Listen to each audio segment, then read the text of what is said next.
नमस्कार, मैं हूं आपके साथ कविता थपलियाल। आप देख रहे हैं एटी मनी बनो अपना फाइनेंस मिनिस्टर, एक ऐसा शो जहां पर हम बचत, निवेश और आपके तमाम आर्थिक लक्ष्यों की बात करते हैं विस्तार से, आपको बताते हैं आपके लिए सही और सटीक रणनीति। तो चलिए शो की शुरुआत करते हैं ऑन द शो के साथ।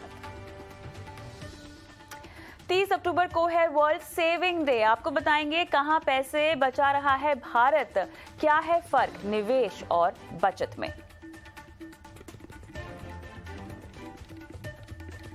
एक साल में इंटरनेशनल फंड ने किया जबरदस्त अंडर परफॉर्म, क्या करे निवेशक और खासतौर से क्या करे निवेशक अगर है फिलहाल घाटे में।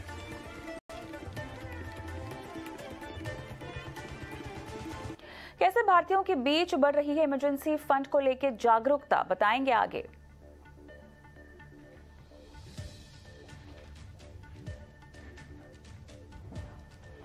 साथ ही आपको बताएंगे कैसे बनाए एक संतुलित पोर्टफोलियो। अगर आप भी चाहें तो अपने निवेश, इंश्योरेंस और क्रेडिट कार्ड, क्रिप्टो, टैक्स और लोन से जुड़े सवाल एटी मनी बनो अपने फाइनेंस मिनिस्टर को भेज सकते हैं।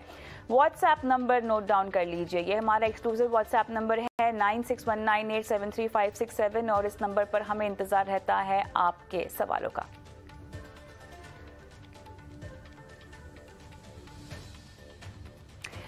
चलिए शो की शुरुआत करते हैं और आज शुक्रवार का दिन है, ऐसे में बेहद खास मेहमान जो हर शुक्रवार हमारे साथ जुड़ते हैं, आनंद राठी प्राइवेट वेल्थ मैनेजमेंट के डिप्टी सीईओ फिरोज अजीज। फिरोज, गुड इवनिंग, स्वागत है आपका। कई मुद्दों पर आज आपसे बात करनी है, लेकिन अंतर्राष्ट्रीय फंड्स से हम शुरुआत करते हैं, जहां पर देखा गया है कि यूएस की बड़ी tech company alphabet, Microsoft, Meta में गिरावट के बाद अमेरिका में एक्सपोजर वाले इंटरनेशनल फंड्स पर रिडेम्पशन का दबाव देखा जा रहा है। टेक कंपनियों की लगभग $3 ट्रिलियन की मार्केट कैप स्वाहा हो चुकी है। ठीक ऐसा ही मामला चीन में एक्सपोजर वाले फंड्स के साथ भी हुआ है। निवेशकों की चिंता शी जिनपिंग की नीतियों को लेकर अब बनी हुई है। तो ऐसे में क्या निवेशकों को इंटरनेशनल फंड्स में निवेश करना चाहिए? जिनका निवेश इंटरनेशनल फंड्स में है, क्या उन्हें फंड से बाहर निकल जाना चाहिए? चर्चा करेंगे फिरोज के साथ आगे चलकर, लेकिन उससे पहले हमारे सहयोगी शरद दुबे एक रिपोर्ट लेकर हाजिर हैं। चलिए उनसे समझते हैं क्या है पूरा मामला। शरद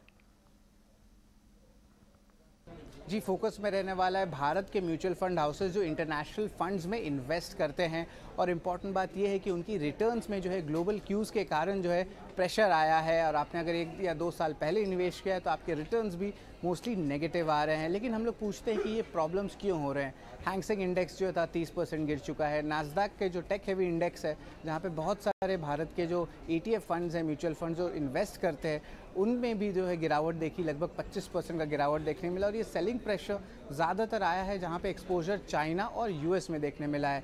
ऑफकोर्स चाइना में जो है शी जिनपिंग को जो है वापस 3rd टाइम अपॉइंट किया गया है, और मानना है एनालिस्ट लोग का कि जो ग्रोथ है, ग्रोथ की जगह वो आइडियोलॉजी पे ज़्यादा फोकस कर सकते हैं। ऑफकोर्स जो टेक की अर्निंग्स आ रही है सितंबर क्वार्टर की, वो भी वीक आ रही है यूएस में, तो उसके कारण यूएस टेक स्टॉक्स में भी जो है एक भारी गिरावट देखने मिला, और गाइडेंस भी जो है स्ट्रॉन्ग नहीं आ रही है आगे जाते हुए। लेकिन हमारा सवाल बनता है कि भारत का जो इंटरनेशनल इन्वेस्टमेंट्स है म्यूचुअल फंड इंडस्ट्री में, कितना बड़ा साइज़ का है। तो सबसे पहले हम बात करेंगे कि सितंबर महीने में इनफ्लो तो डिसेंट आया 170 करोड़ का इन फंड्स में, लेकिन रिडक्शन जो है लगभग 2 गुना से ज़्यादा हुआ है। और अगर इस साइज़ के बारे में बात करें तो टोटल 20,000 करोड़ का ये मार्केट है। अगर AUM के तुलना करें ओवरऑल AUM से तो वो 40 लाख करोड़ का है, तो बहुत मिनिस्कल या नेग्लिजिबल अमाउंट कह सकते हैं आपका international fund of fund investment से। लेकिन क्या इन्वेस्टमेंट की स्टेटस है वो भी हम जान लेते हैं। यहाँ पे जो AMC जो है ओवरसीज़ इन्वेस्टमेंट की लिमिट को ब्रीच नहीं कर सकते। हालांकि सेबी ने रिसेंटली जो है रिस्ट्रिक्शंस लिफ्ट कर दिए, जहाँ पे म्यूचुअल फंड्स जो हैं इन्वेस्ट कर सकते हैं फॉरेन स्टॉक्स में। हालांकि रिसेंट टाइम्स में कोई नई न्यू फंड ऑफरिंग्स इंटरनेशनली नहीं हुई है। लेकिन अब बात करेंगे कौन से स्कीम्स में जो है गिरावट सबसे ज़्यादा देखने मिला। तो सबसे पहले हम बात करेंगे चाइना के एक्सपोजर की। तो यहाँ पे आप देखते हैं कि Edelweiss greater China equity offshore fund में लगभग 40% से ज़्यादा एक साल में डाउनग्रेड देखने मिला है। इसके अलावा आप जो फंड ऑन फंड्स हैं वो एक्सिस हाउस से हो या निपॉन से हो, तो यहाँ पे भी जो है इंटरनेशनल फंड्स में गिरावट देखने मिली है। ये तो बात हुई आपके चाइना एक्सपोजर स्टॉक्स की। अब हम बात करेंगे स्टॉक्स जो यूएस में एक्सपोजर सबसे ज़्यादा है। मेनली जो फंड हाउसेज है आपके जो फैंग स्टॉक्स होते हैं, टेक स्टॉक्स होते हैं, बिग टेक स्टॉक्स होते हैं, जैसे वो फेसबुक, गूगल, ऐसे कंपनीज़ में इन्वेस्ट करते हैं, उसमें फोकस रखेंगे। तो यहाँ पे मोतीलाल ओसवाल नास्डैक 100 ETF और ईडलवाइस US टेक फंड दोनों में गिरावट देखने मिली है एक साल में, और ये डबल डिजिट की गिरावट है 19 to 34% का। लेकिन सरप्राइजिंगली पराग पारिक फंड जो है फ्लेक्सी कैप वाली, यहाँ पे जो है 1 ईयर बेसिस पे तो हालांकि 3% गिरा है, पर 3 महीने बेसिस पे 7% का ग्रोथ आया है, और इसमें इंडियन स्टॉक्स भी इंक्लूडेड है। तो इस निवेश में जो है डाइवर्सिफिकेशन देखने मिली है इस फंड में। तो ओवरऑल कह सकते हैं कि मोस्ट ऑफ द फंड्स जो इंटरनेशनल फंड्स हैं उनमें जो है रिटर्न्स की जो है मार पड़ी है। शुक्रिया शरद इस पूरी रिपोर्ट को हमारे साथ साझा करने के लिए। अब हम इस पर बात करते हैं फिरोज से। तो फिरोज, 3 महीने से 1 साल की परफॉर्मेंस अगर हम देखें तो खासतौर से बहुत ज़्यादा बुरा परफॉर्म किया है तमाम तरह के फंड्स ने। अगर हम चाइना वाले फंड की बात करें जिसका एक्सपोजर चाइना में है तो -44%, एक्सिस ग्रेटर चाइना फंड में लगभग -37% की बात हो रही है। निप्पॉन इंडिया ETF पीस की बात करें -33% की बात हो रही है। तो सवाल अब यहाँ पर यह है कि एक तो भारतीय म्यूचुअल फंड्स की जो लिमिट है अगर वो उससे ज़्यादा चले गए हैं तो वैसे भी अब निवेश नहीं कर पाएंगे। लेकिन जो मौजूदा निवेशक हैं, समस्या अब मौजूदा निवेशकों को लेकर है फिरोज, जो कि ये घाटा झेल रहे हैं। और ऐसा नहीं है कि अभी 1 साल में इतना भारी घाटा देखा है और अचानक से स्थितियां बदल जाएंगी। स्थितियां जस की तस है, अनसर्टेनिटी अनप्रेडिक्टेबिलिटी जस की तस है, हो सकता है बढ़ भी जाए। तो अब उन निवेशकों को क्या करना चाहिए जो इस तरह का इतना भारी घाटा देख रहे हैं इन फंड्स में? कविता जी, बिल्कुल आपने सही कहा कि इंटरनेशनल फंड्स में कई सारे रिटेल निवेशक भी एंट्री कर रहे थे। चाइना फंड, यूएस फंड, चलो यूएस समझ में आता है because it's a very transparent capital market. China fund में लोगों ने पैसा लगाया। आई थिंक उसके जो नुकसान हुई है उसकी जल्दी से तो भरपाई हो नहीं पाएगी अगर आप बने भी रहे, क्योंकि अगर आपके आधे पैसे डिप्लीट हो जाते हैं, फॉर एग्जाम्पल अगर 100 रुपए 50 हो जाते हैं तो वापस 50 को 100 होने के लिए दुगना होना पड़ता है, क्योंकि 100% की रिटर्न चाहिए होती है। अभी 50 को 100 होने के लिए गिरते वक्त 50% गिरा, बट वापस आते वक्त 100% की रिटर्न चाहिए होगी वो 50 रुपए से, तब जाके आप वापस अपनी कैपिटल पे आएंगे। तो ये इन हरी तो वापस नहीं आने वाला। पॉइंट 1, अगर आप कोई भी चाइनीज या कोई भी अलग किस्म की कंट्री के फंड्स में हैं, ना के डेवलप्ड कंट्री के, तो उसको तो आपको एग्जिट करने की सोचनी चाहिए। पॉइंट 2। पॉइंट 3 ये है कि ये तो फिर भी ठीक है क्योंकि डॉलर की जो अप्रिसिएशन हुई है उसकी वजह से काफी यूएस बेस्ड फंड्स में एक थोड़ा सा रिस्पाइट मिला है। उसके बावजूद लॉस हुए हैं क्योंकि इस कैलेंडर ईयर में रुपी डेप्रिशिएट कर चुका है 8%। वो अगर डेप्रिशिएट ना करता तो आप ये मान लीजिए कि 8% का और नुकसान हो जाता आपका। वो डॉलर ने थोड़ा बहुत बचाया है, बचाने के बावजूद ये नुकसान है बिकॉज स्टॉक्स की जो गिरावट हमारे संवाददाता ने बताई वो उससे ज्यादा है। बट ये 8% का जो आपको एक कुशन मिला था डॉलर एप्रिसिएशन और रुपी डेप्रिसिएशन की वजह से, उसके वजह से आपके थोड़े पैसे संभले हैं। So what I would suggest is कोई भी डेवलप्ड कंट्री का फंड आप है तो उसको फिर भी बने रख सकते हैं, बट कोई भी और इमर्जिंग कंट्रीज का, इवन चाइना का फंड आपको बेचना चाहिए और लॉस बुक करना चाहिए। अब सबसे अच्छी बात यह है कि जो भी आप लॉस बुक करते हैं उसको टैक्स की रियायत आपको मिलती है 20% की, 25% की, depending on your tax slab. अगले 8 साल तक वो लॉस आप यूज करके उस लॉस से एटलीस्ट थोड़ी टैक्स की डिस्काउंट ले सकते हैं, which can be a little good news for the losses you've made. तो फिरोज, यहाँ पर सवाल ये उठता है कि जब भी हम इस तरह के फंड्स को पोर्टफोलियो में शामिल करते हैं तो हमारा नजरिया तो लंबा होता है। फिलहाल जो हम स्थिति देख रहे हैं, हो सकता है कि बहुत अनसर्टेनिटी अभी भी है, लेकिन अगर नजरिया आपका लंबा है तो क्या इस घाटे को आप बचा पाएंगे? क्या इस घाटे के बावजूद आपको रुकना चाहिए? टाइम होराइजन पर निर्भर करता है क्लियरली, पर क्या इतना घाटा देखकर निकल जाना भी ठीक होगा? देखिए, मेरे हिसाब से अगर फंडामेंटली आपको चाइनीज इकोनॉमी के बारे में कुछ पता है नहीं, अगर आपको रिलेटिव परफॉर्मेंस, आपने 20 साल का डेटा का, हिस्ट्री का आपने कुछ भी एनालिसिस नहीं किया हो खुद से, तो आपको ये नहीं करना चाहिए चाइना फंड। काफी लोग खाली बहाव में आके जैसे नैस्डैक के ETFs खरीद रहे थे। अगर हमने उनसे डेटा मांगा कि आपने क्या एनालिसिस की नैस्डैक की, कितने सालों की एनालिसिस की, किसी के पास एनालिसिस नहीं था बट फिर भी पैसे लगा रहे थे। तो अगर आपकी इन्वेस्टिंग की बुनियाद सिर्फ हर्ड मेंटालिटी थी तो उसको आप करेक्ट करें। अगर आपको अपने पैसे की रिकवरी करनी है तो उसी जगह जहां नुकसान हुआ है वहीं से रिकवरी करना मैंडेटरी तो है नहीं, कहीं और भी जाएंगे तो वहां भी तो फायदा हो सकता है। आप ऐसी इक्विटी में जाएं जहां आपकी समझ हो। राइट? अगर आपने किसी फंड हाउस को चाइना में डालने के लिए पैसे दिए हैं तो फंड हाउस सिर्फ चाइना में डाल सकता है, तो उसमें उसके पास मजबूरी है।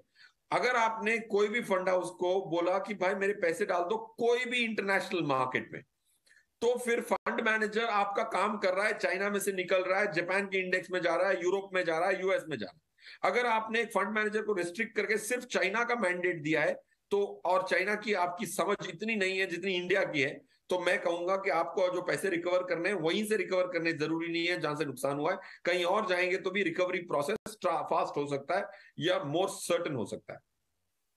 की बात की है आपने, लेकिन क्या यूएस इक्विटीज में जो फंड निवेश कर रहे हैं, क्या उसमें से भी आप निकलने की सलाह दे रहे हैं? नहीं कविता जी, उसमें से निकलने की सलाह अभी नहीं दे रहा हूं, क्योंकि जो डैमेज होना था वो हो गया है। और जो भी इन्फ्लेशन की बात चल रही है यूएस में, जो महंगाई की बात चल रही है, ब्याज दरें बढ़ने की बात चल रही है, जो बैलेंस शीट यूएस अपनी बैलेंस शीट को कम करने की, साइज कम करने की जो टेपरिंग की बात कर रहे हैं, वो सब प्रोविजन है। यूएस मार्केट एक ओवरसोल्ड टेरिटरी में चली गई थी लास्ट एक महीने पहले, तो एक रिलीफ रैली भी मिली है क्योंकि वो ओवरसोल्ड टेरिटरी में चले गए थे। यूएस जैसी मार्केट इतनी डीप और एमर्ज्ड मार्केट कोई नहीं है दुनिया में, तो उसमें अगर आपने नैस्डैक का या टेक्नोलॉजी बेस्ड ईटीएफ खरीदा है, उसको आप हटा के S&P 500 जैसे एक डिवर्सिफाइड पोर्टफोलियो में जाएं, ना कि एक सेक्टर, पूरे कई सारे sector. Dow Jones industrial average में ज्यादा मैन्युफैक्चरिंग कंपनीज है, नैस्डैक में टेक्नोलॉजी कंपनी है, S&P 500 is a good mix of several sectors. So US market diversified portfolio बने रहे। यूएस मार्केट नैस्डैक में हो तो आप उसको S&P के ईटीएफ में मूव कर दें, ताकि आप खाली टेक्नोलॉजी पे निर्भर ना हो अपनी रिकवरी करने के लिए। अब मुझे ये बताएं, इन फंड्स में तो निवेशक ज़्यादा और निवेश नहीं कर सकते, लेकिन ईटीएफ के ज़रिए जो है वो विदेशी बाज़ारों में अभी भी हिस्सा ले सकते हैं।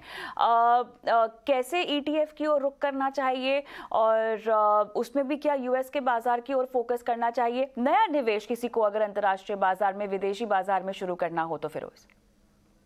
देखिए कविता जी, मैं एक इंटरनेशनल इन्वेस्टमेंट के लिए बहुत सोच समझ के करना चाहिए। अगर आपको इंटरनेशनल इन्वेस्टिंग ही करनी है और आपको डॉलर इकट्ठे करने हैं या रुपये को हेज करना है, अपने डॉलर गोल्स के लिए दुनिया घूमनी है या बच्चों को बाहर पढ़ाने के लिए भेजना है, तो डॉलर इकट्ठा करना एक समझदारी की बात है। अगर वो करना है तो भी आपको ईटीएफ के माध्यम से S&P 500 का अगर आप ईटीएफ खरीदते हैं तो मेरे हिसाब से उसमें जो डॉलर रिटर्न आने की गुंजाइश है on 8-10 year holding period is anywhere between 8 to 10% per annum dollar return. Okay, आप उम्मीद कर सकते हैं कविता जी। ऑलराइट, तो वैसे अगर पूरे पोर्टफोलियो में ध्यान से कोई निवेश करना चाहे, डाइवर्सिफाई करना चाहे विदेशी निवेश में, तो कितना एक्सपोजर, कितने रेशियो वाइज आपको रखना चाहिए अपना एक्सपोजर अंतर्राष्ट्रीय बाजार में? 5%, 10%? देखिए कविता जी, 5-10% एक मेथड होता है। दूसरा मेथड ये होता है कि आपके गोल में, समझिए आप पैसे इकट्ठा करना चाहते हैं 2 करोड़ रुपए, उसमें से 2 करोड़ रुपए में आपको ग्लोबल गोल के लिए 30 लाख रुपए चाहिए, तो आपके 15% गोल इंटरनेशनल है, तो वो 15% इंटरनेशनल फंड में डाल सकते हैं। ओके, ऑलराइट, चलिए, तो यहाँ पर अगर आपको विस्तार करना ही है पोर्टफोलियो का और अंतर्राष्ट्रीय बाजार की ओर वो विस्तार करना चाहते हैं, आप डाइवर्सिफाई होना चाहते हैं, तो यूएस के बाजारों की ओर आप रुख कर सकते हैं। ईटीएफ आपके लिए एक बहुत बढ़िया विकल्प होगा। चर्चा को आगे बढ़ाएंगे और इमरजेंसी फंड निवेशकों का टॉप फाइनेंशियल लक्ष्य जो है वो बनता हुआ दिखाई दे रहा है। ये हम कह रहे हैं एक सर्वे के तहत जो कि किया गया है, और फिरोज, जो इस सर्वे से बातें हाईलाइट होकर आ रही हैं वो काफ़ी दिलचस्प है। अक्सर यहाँ पर अपने शो पर हम इमरजेंसी फंड की जो अहमियत है उस पर बात करते हैं, चर्चा करते हैं। सर्वे में पाया गया है कि लगभग 30% लोगों ने इसको अपना टॉप फाइनेंशियल गोल बना लिया है, यानी इमरजेंसी फंड बनाना उन्होंने एक फाइनेंशियल गोल के तहत उसकी प्लानिंग शुरू कर दी है। तो ये मेरे ख्याल से बहुत सारी बातें आई हैं सर्वे में, हाईलाइट इसलिए कर रही हूं क्योंकि बहुत समय से आप और हम और तमाम तरह के प्लेटफॉर्म्स इमरजेंसी फंड की अहमियत को उजागर करने की कोशिश कर रहे थे। क्या कहेंगे? बहुत अच्छी बात है। ऑफ कोर्स कविता जी, आप डटी हुई हैं, ये अभियान चला रही हैं कि सबके पास पहला कदम ये हो कि इमरजेंसी फंड हो, ताकि वो जिंदगी में सुकून पा सके। देखिए, अगर आपके पास एक प्लान भी रहता है कि भाई इमरजेंसी फंड है, 6 महीने की जो मेरी खर्च है, साल भर की खर्च है, वो पैसे पड़े हुए हैं लिक्विड फंड में, तो एक सांत्वना रहती है, एक हिम्मत रहती है जिंदगी जीने के लिए। आप जब काम पे भी जाते हैं, आप डर के नहीं जाते कि भाई कल अगर मुझे नौकरी छोड़नी पड़ी तो क्या होगा। तो वो बहुत इंपॉर्टेंट है क्योंकि वो साइकोलॉजिकली इंपैक्ट करता है। माना कि और मैं खुदा ना खास्ता कभी किसी के साथ हो कि इमरजेंसी फंड में डिप करने की जरूरत भी पड़े किसी को, बट वो होने से जो एक मॉरल सपोर्ट मिलता है, वो फाइनेंशियल सपोर्ट होने के कारण से उससे एक जिंदगी जीने में ना तो काफी सांत्वना मिलती है। आई थिंक ये बहुत अच्छी बात है कि 30% लोग इसको इतना सीरियसली ले रहे हैं कि उसको ही एक गोल बना के चल रहे हैं। तो ये this is a success and I think a reasonable portion of that success is attributed to you, Kavita ji, over the years of धन्यवाद। और आपको भी, आपके साथ मिलकर ही हम इस मुहिम को आगे बढ़ा पाए हैं फिरोज। लेकिन जो सर्वे निकल कर आया है ना, उसमें बहुत पॉजिटिव बातें सामने आती हुई दिखाई दे रही हैं फिरोज। आपने भी पढ़ा होगा, चौंकाने वाली एक बात मुझे जो लगी है, 60% लोग, सर्वे में से 60% लोग जो हैं सेविंग से आगे बढ़कर अब निवेश की ओर बढ़ गए हैं। और ये जो पूरा मामला होता हुआ देखा है, जो बदलाव हम बता रहे हैं, ये दरअसल पैंडेमिक के दौरान बदलाव होता हुआ हमने देखा है। और लोगों को तब शायद सेविंग से ज्यादा निवेश की जरूरत महसूस हुई है, इमरजेंसी फंड की जरूरत महसूस हुई है। क्या कहेंगे आप? Yes, I think emergency fund की तो महसूस हो गई। और दूसरी बात यह है कि सेविंग्स तो लोग करते थे, इंडियन सेविंग करते थे। डीमोनेटाइजेशन में तो 2017 में जब डीमोनेटाइजेशन हुआ तो काफी लोगों को यह भी पता लगा कि हमने अलमारियों में इतने पैसे लगा रखे हैं, उसको सिर्फ सेव किया, उसको बढ़ाया नहीं है। तो तब एक शॉक लगा था इंडिया को कि कितने पैसे अलमारियों में पड़े थे और बढ़ नहीं रहे थे। फिर उसके बाद जब कोविड आया तो लोगों के पास समय भी था और सेविंग्स भी, बैंक अकाउंट में जो पैसे पड़े थे और वो खर्च करने का साधन नहीं था। काफी लोगों की सैलरीज पहुंच रही थी बट उनके पास बाहर जाके खर्च करने का साधन नहीं था। तो वक्त भी था, सेविंग भी बढ़ गई थी काफी लोगों की, और काफी अच्छे, मतलब काफी लोगों की सेविंग घट भी गई थी क्योंकि उनकी सैलरीज बंद हो गई थी या सैलरीज कट हो गई थी। बट टाइम प्लस सेविंग्स, ये दो कॉम्बिनेशन जो कोविड ने दिया, तो एक इंसान को एक आगे बढ़ने का मौका मिला। जैसे आप गाड़ी चलाते हैं तो गाड़ी चला के कभी साइड में लगा के रेडिएटर चेक करते हैं पानी है कि नहीं, कूलेंट है कि नहीं, ऑयल ठीक से है कि नहीं। वैसे ही गाड़ी रुकी तो हमें एक एहसास हुआ कि हम सेविंग कर नहीं रहे। तो आई थिंक सेविंग कर रहे हैं बट इन्वेस्टिंग नहीं कर रहे हैं, which I think has been a shake up for the Indian race. बिल्कुल। और ये जो आंकड़े हैं ना, यही नहीं थम रहे हैं फिरोज। यहाँ पर लोगों ने कहा है कि 50% लोगों ने इनकम में से 10 से यहाँ पर जो है 30% तक की बचत की है। अपनी इनकम में से इन्होंने बचत और निवेश को अच्छे से डिवाइड किया हुआ है, क्योंकि 23% लोगों ने पिछले साल से ही दरअसल इन्वेस्टमेंट की शुरुआत की है और 20% ने अपनी बचत से निवेश करने की प्लानिंग की भी शुरुआत की है। इतना ही नहीं, कुछ कैटेगरी, कुछ तबका लोगों का ऐसा भी है जिन्होंने कभी बचत ही नहीं की थी और उन्होंने पिछले साल से बचत करने की शुरुआत कर ली है। लगभग 57% लोग ऐसे हैं जिन्होंने बचत को तवज्जो भी दी है। तो जो आंकड़े निकल के आ रहे हैं और जिस तरह से पैंडेमिक के बाद, क्योंकि हमारी भी काफ़ी प्रोग्रामिंग जो है उन लोगों की ओर बढ़ी है जो पहली बार बाजार में आ रहे हैं, और फिरोज आंकड़े बताते हैं कि demat accounts record high levels पर हैं। रिटेल निवेशकों ने छोटी छोटी राशि के जरिए SIP करनी शुरू की है। SIP के आंकड़े आप देखिए, ये भी रिकॉर्ड हाई पर है, हर महीने नए हाई को छू रहे हैं। कहीं ना कहीं अब लोगों ने निवेश के लिए इक्विटी बाजार को चुनने में ज्यादा सहजता महसूस की है।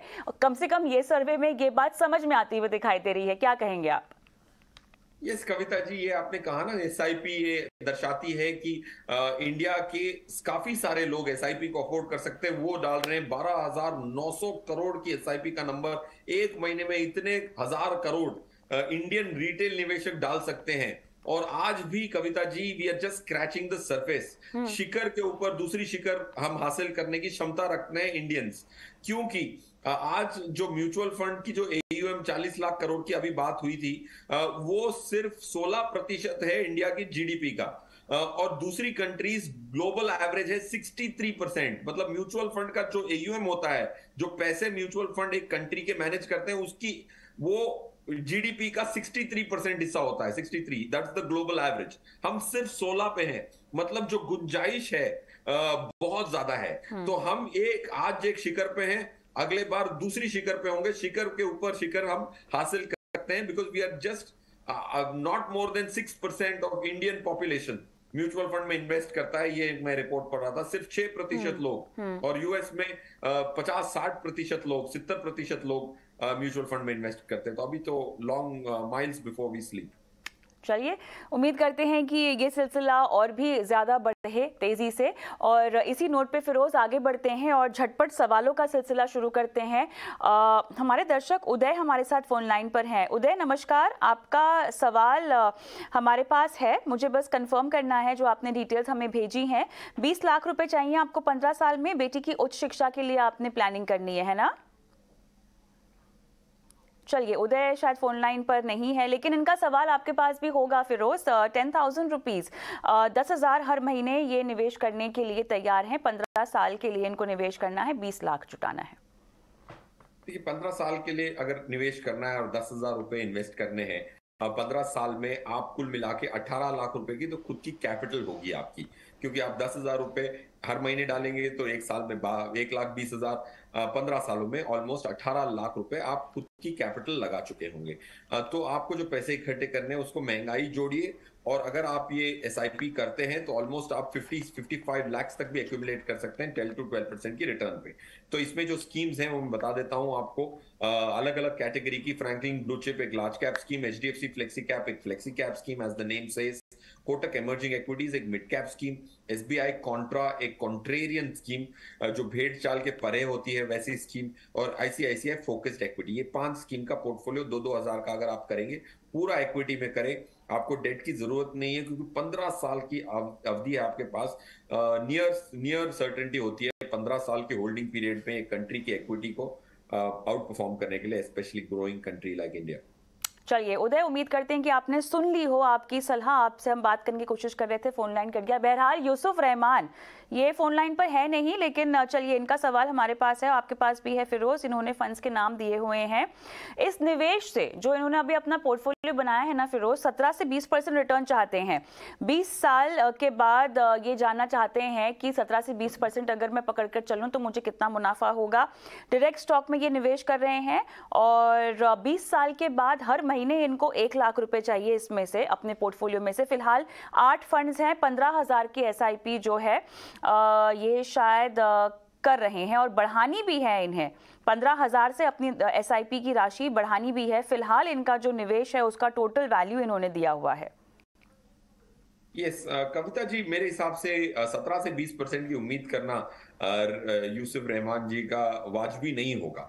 देखिए 17 हुआ है, इसका मतलब ये नहीं कि 17 की आप प्लानिंग कर सकते हैं। मेरे हिसाब से 14% मैक्सिमम की आपको प्लानिंग करनी चाहिए। 14% पे अगर आप 15,000 रुपए 20 साल के लिए डालेंगे तो 2 करोड़ रुपए की कॉर्पस इकट्ठी हो सकती है आपकी जो स्कीम्स हैं उसमें से 2 स्कीम्स एग्जिट करनी है आपको। मेरे हिसाब से you can consider that exit. DSP mid cap और कैनरा बैंक फ्लेक्सी कैप को आप एग्जिट कर सकते हैं, और 3 स्कीम से रिप्लेस कर सकते हैं। Invesco multi cap, HDFC flexi cap और Franklin India blue chip fund. इससे आप रिप्लेस कर सकते हैं। अगर आप 1 लाख रुपए मंथली निकालना चाहते हैं तो ये पॉसिबल है SWP के माध्यम से। आपके प्रश्न पे मैं वापस थोड़ा दूसरे दर्शकों को मैं हाईलाइट करता हूं। सिस्टमैटिक विड्रॉल प्लान जो म्यूचुअल फंड में सुविधा अवेलेबल होती है, आपको उसको डेट के माध्यम से यूज करना है। उसमें टैक्स एफिशिएंसी बहुत आती है, क्योंकि उसमें आपकी थोड़ी सी कैपिटल होती है, थोड़ी सी रिटर्न होती है, तो आपको टैक्स पूरे अमाउंट पे नहीं लगता है। SWP में अगर आपको 1 लाख रुपए आते हैं तो उसमें से टैक्सेबल अमाउंट छोटा होता है। अगर आप 1 लाख डिविडेंड के तौर पे लेते हैं तो पूरा डिविडेंड टैक्सेबल होता है। सो इसीलिए SWP के माध्यम से आप डेट की स्कीम में से आप definitely 1 lakh rupees after a few years you can, after your retirement you can take. Raghav Gupta phone line पर हमारे साथ है। राघव जी नमस्कार। नमस्ते ma'am, good evening. Good evening. आपने 24 लाख का पर्सनल लोन लिया हुआ है 10% इंटरेस्ट पर, है ना? Yes ma'am. अब आपको समझना है कि इसको चुकाया जाए या SIP शुरू की जाए। Yes ma'am. चलिए फिरोज। देखिए मेरे हिसाब से कविता जी, अगर 10% का लोन है तो वो 10% के लोन पे इनको अगर टैक्स ब्रेक नहीं मिल रहा है, जो नहीं मिल रहा होगा, बिकॉज अगर ये एक प्रोप्राइटरशिप फर्म चला रहे हैं तो इनको शायद वो टैक्स ब्रेक मिल रहा होगा, तो 10% की टैक्स ब्रेक नहीं मिल रही है ये एज्यूम करता हूं। तो आपको अगर आप इन्वेस्टमेंट करते हैं और 14% की रिटर्न पे अगर आपका पैसा ग्रो होता है तो आपको 6.6 करोड़ एक्स्ट्रा मिल सकते हैं, अगर आपने पर्सनल लोन चलाया और SIP के माध्यम से आपने इन्वेस्टिंग की if you get 14% return. So you should not close the loan. But एक चीज जरूर करें, क्योंकि ब्याज दरें ऊपर जा रही हैं, तो आपका जब ये ब्याज बढ़े तो आपको अपने बैंकर से नेगोशिएट करके इसको 10% पे ही रखना है। ओके, अगले दर्शक का सवाल लेते हैं। हमारे साथ फोन लाइन पर कल्पेश सालुखे नहीं है, लेकिन इनका सवाल आपके पास है फिरोज। 20, 25 और 30 साल के लिए म्यूचुअल फंड कैसे सिलेक्ट करने चाहिए? देखिए, म्यूचुअल फंड सिलेक्ट करने के लिए आपको सिर्फ कविता जी का शो देखना है मेरे हिसाब से। और क्योंकि शो हर रोज आता है, तो आपको 25-30 साल, 20-25-30 साल के लिए एक स्कीम हमेशा अच्छी नहीं रहती है। सबसे अच्छी स्कीमें, सबसे अच्छे फंड मैनेजर भी 3-4 साल के लिए अंडर परफॉर्म करते हैं। ऑफ कोर्स प्रशांत जैन एक बहुत अच्छे फंड मैनेजर हैं, इंडिया के ओल्डेस्ट फंड मैनेजर हैं माने जाते हैं, और उनकी भी अंडर परफॉर्मेंस पीरियड रही है 2015 से 2019 तक। तो इसीलिए आपको थोड़ी एजिलिटी दिखानी है, थोड़ा बदलाव करना पड़ता है। एक स्कीम इतने सदियों तक सेम नहीं रखनी चाहिए। इक्विटी को आपको 20 साल मोहलत देनी चाहिए, एक फंड मैनेजर को आपको 10-20 साल की मोहलत नहीं देनी चाहिए। तो एक रिव्यू का इंपॉर्टेंस होता है, और हर स्कीम आप रिव्यू करें, साल, 2 साल या 3 साल एट मैक्सिमम एक फुल रिव्यू करना अपने पोर्टफोलियो का बहुत जरूरी है। माना कि आपके पास 20 साल 25 साल की मोहलत है, इक्विटी में आप 20-25 साल बने रहे, एक स्कीम में बने रहना जरूरी नहीं है। चलिए, मनीष का सवाल मैं लूंगी। और इन्होंने 2021 में 50,000 रुपए निवेश किए थे, और ये कह रहे हैं निपॉन इंडिया स्मॉल कैप में निवेश किया था। फिलहाल ये मुनाफे मर तो बैठे हैं, लेकिन इन्हें समझ में नहीं आ रहा कि ये इनका निवेश सही है या नहीं है। SIP के जरिए निवेश करना चाहिए या एक मुश्त करना चाहिए?